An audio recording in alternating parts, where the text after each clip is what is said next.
Hey Goal Crushers, welcome back to Crushing Goals with Karen. How are you guys doing? I am so happy you're here. This video is twofold. Now that you have your 2022 Power Sheets, now what? What are we going to do with them?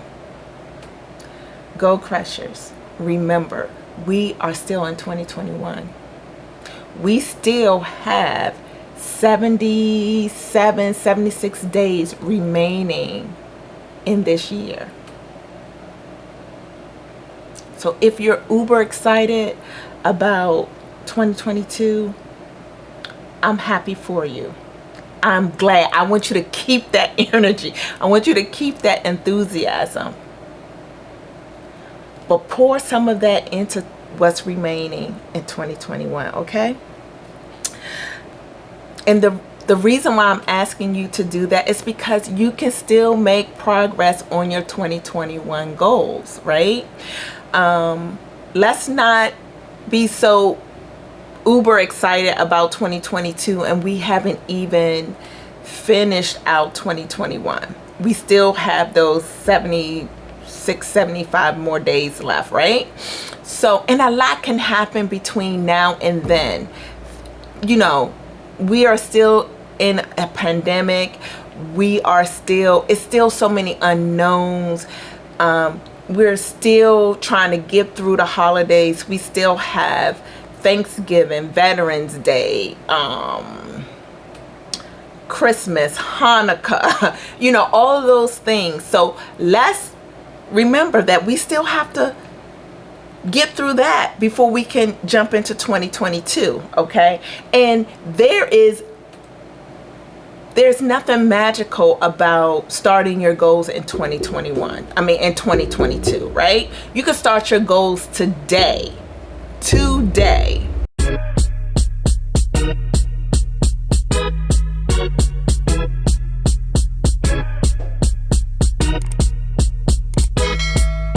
And I'm hoping that now that you have your prep work and you have your Power Sheets, you can start to think about those goals, but apply them to where you are right now, today, okay? The second thing is a Goal Crusher will be announced as the winner for our very first giveaway, right? So one of you, it's about 16 of you who participated in the giveaway, and you will be announced at the end. So, all right. So, here are some of my tips as it relates to Power Sheets, okay? I'm gonna go ahead, I'm gonna switch my camera to top down so you will be able to see what I am going to share with you. All right. Okay. So here is the top down. This is what I'm going to recommend that you do as you go through this. Get you some of your favorite markers. Get you some sticky notes, sticky pads. Okay. Some of your favorite pens. I have a lot of them around. Let me see, where is one of my favorites that I love and using in my Power Sheets? Where is it? It's black. Where is my pen? Oh. Here's one of my favorites. I have a lot of favorite pens that I love in my Power Sheets. So yeah, so get you some sticky notes, some of your favorite highlighters, pen, and let's open up and let's go ahead and get started. Now, here are some of my recommendations as it relates to your Power Sheets. So what I'm going to do is I'm going to try to see if I can, and some of it's going to get cut out, but I'm going to try my best to keep it full page because I just think it just looks so much better on camera when it's like this, even though the camera isn't really forgiving. So the first thing you want to do, and I actually have one, is put your name in your PowerSheets, right? This is a sticker that I found in cleaning up. As we talk more, I will talk about some of my goals that I set for myself in 2021 and how I'm carrying those over into 2022. But I was going to take and purchase a sticker, but I have one, so I'm gonna go ahead and use this right now and place in my PowerSheet right now. Right now.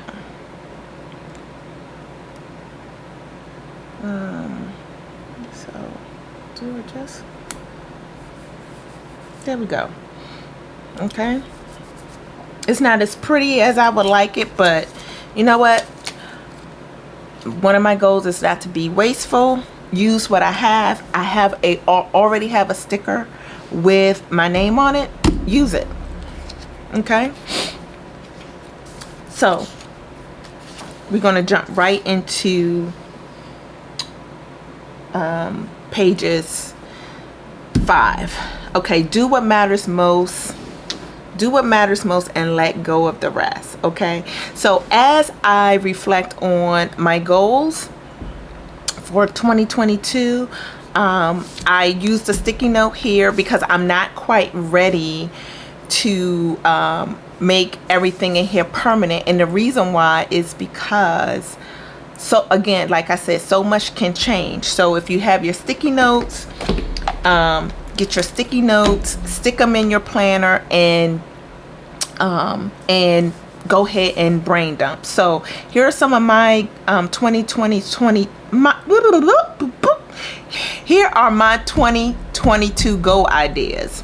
Physical environment, entrepreneurship, not my 9-to-5 career, family, friends, relationships, right?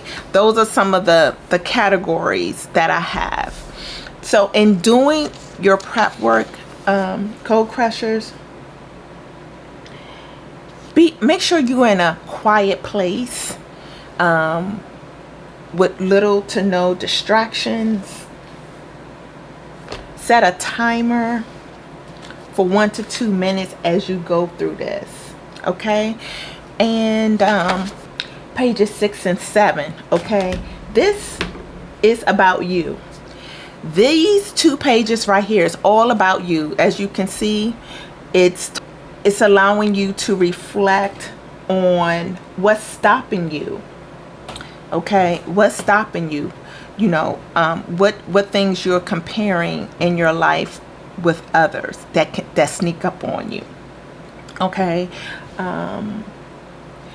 this here helps you to identify things that you're most encouraged, ways that you can get encouragement, what you want to be known for, how you best can accomplish your goals. Like for me, for example, one of the things that I found out is that having accountability really helps me do my best. Okay, so right here is where you take and brainstorm, brain dump about some of the things that helps you to be your best, do your best, things that you want to be known for, ways that you can do to help you feel motivated. How do you feel about your goals, right?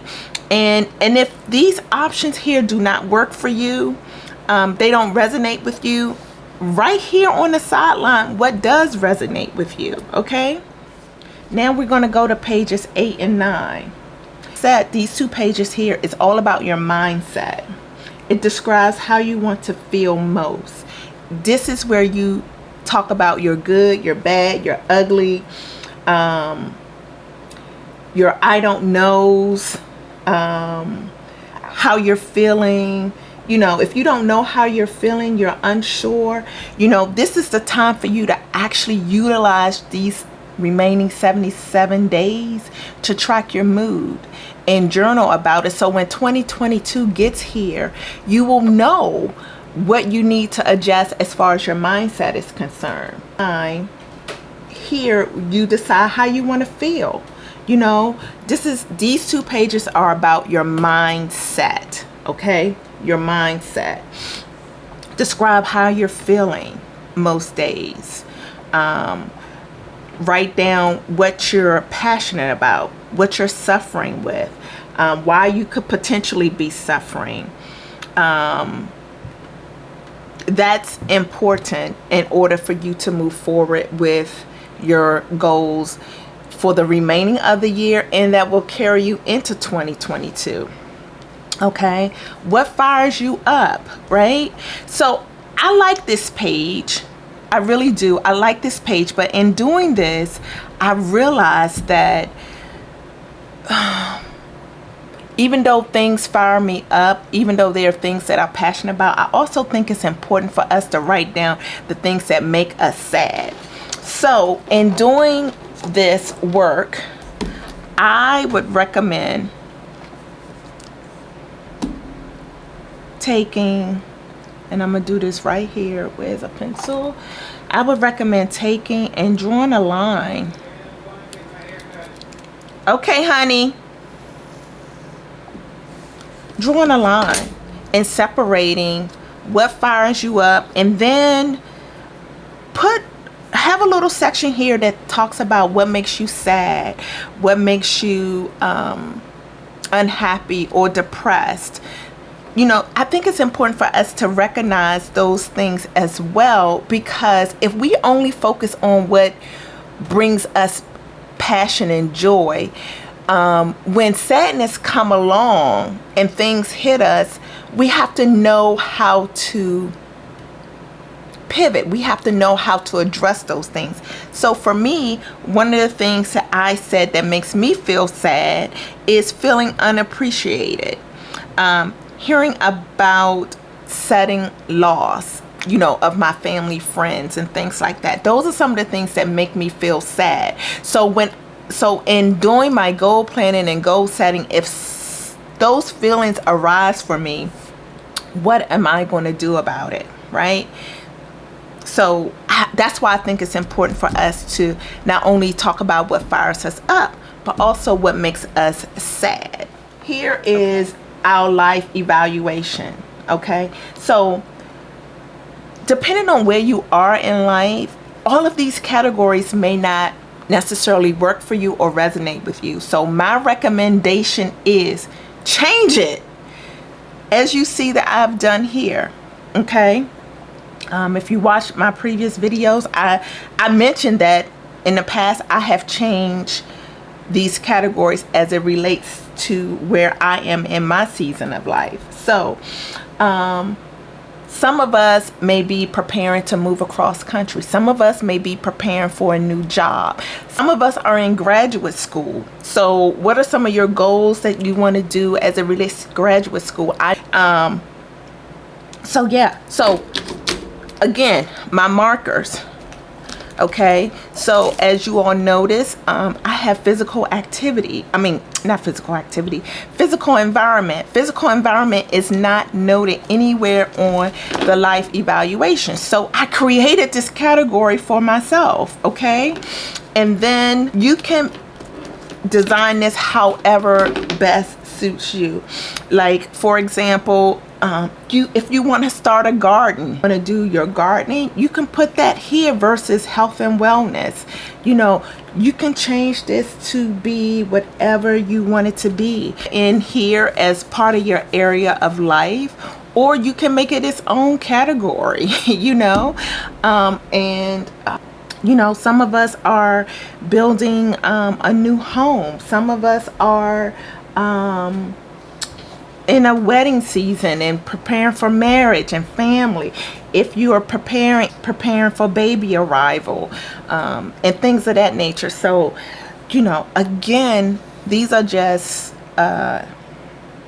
ideas to help you think about your life, but change them as you need to, as it relates to the season of life that you're in. Okay. One of the categories that I'm going to put here as part of my evaluation of life is entrepreneurship. You know, that's something that I'm working on. So that's going to be something here. Recreation. I don't particularly care for the word recreation because of the way I was raised. So instead of having recreation, I'm going to have that to be fun. So it's all about terminology and what works best for you. Okay. Let's see here. Hold on. Okay, here we go. This is where I am. Page 12. This is where you take and you sit down and this is where I think having a timer is important, because you can get lost in these pages because now you have to think about the good things. You have to think about your challenges. You have to really do a lot of self-reflection. So I think having timers and for these 2 pages are critical. So I recommend 1 to 2 minutes, but if you feel that you need more, I would not go more than 5 minutes on these 2 pages. Okay. So the good things, you can talk about what has worked well last year, or what has worked well for you up until October 20th. Okay. People you're grateful for, you can list those individuals. Then your challenges. This can be a hard one. And the reason why I say this can be hard, because sometimes when we think about challenges, sometimes we may look at this as a failure, right? But I don't want you to look at this as a failure. I want you to look at your challenges as a growth for opportunity, an opportunity for growth. That's how you look at your challenges, right? So one of the challenges that I put not prioritizing my top 3 and having too many goals. I was trying to focus on too many things at one time. That can be very overwhelming for us, because one of the things that I know is having everything being a priority, nothing will get done. Remember that, Goal Krushers. If everything is a priority, nothing will get done. So always try to focus on, and I am learning this, focus on your top 3. Your top 3 for the day, your top 3 for the quarter, your top 3 for the month. You know, if I feel like if we break it down that way, it will really, really help us. So, you know, this again can be very hard. Don't be self-critical, because we can be our own critics. So try to focus on the things that you were most challenged with, things that that really and truly got you stuck. Okay. So instead of saying challenges, you can change this wording to say, what made me stuck?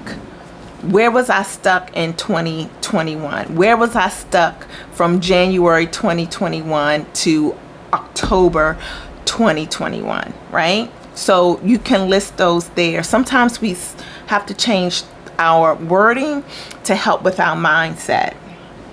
And then here is what you've learned, right?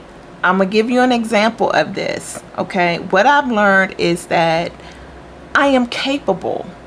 You are capable.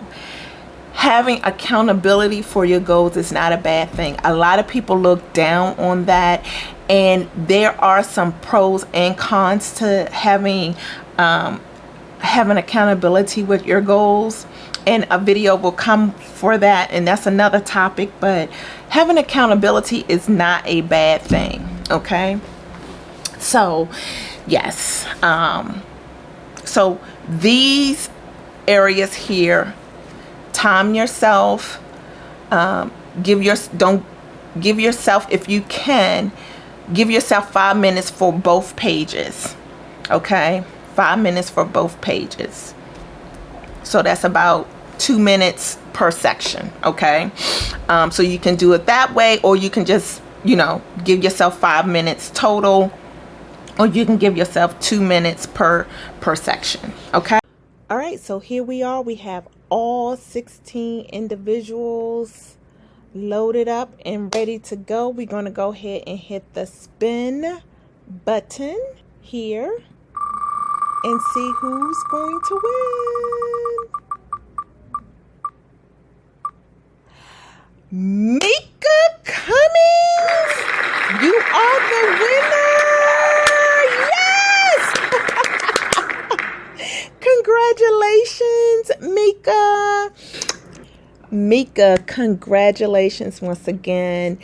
Please, you have 24 hours to send me an email to kgoalswithkaren@gmail.com. It's also on the screen as well as in the description below.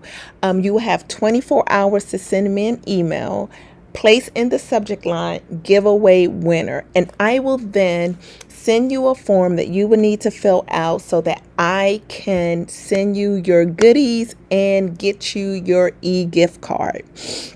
If you do not respond within 24 hours, I will then do another giveaway announcement winner and in my next video. So I hope that you get in touch with me within that 24-hour period, because this is my first giveaway and I'm super nervous and hoping I'm doing everything correctly. So thank you everyone again for joining, tuning in, and sharing and liking and subscribing to today's video. All right, Goal Krushers, one of the things that we always do here in our community is plan with our goals in mind. So I'll see you all in the very next video. Bye, Goal Krushers.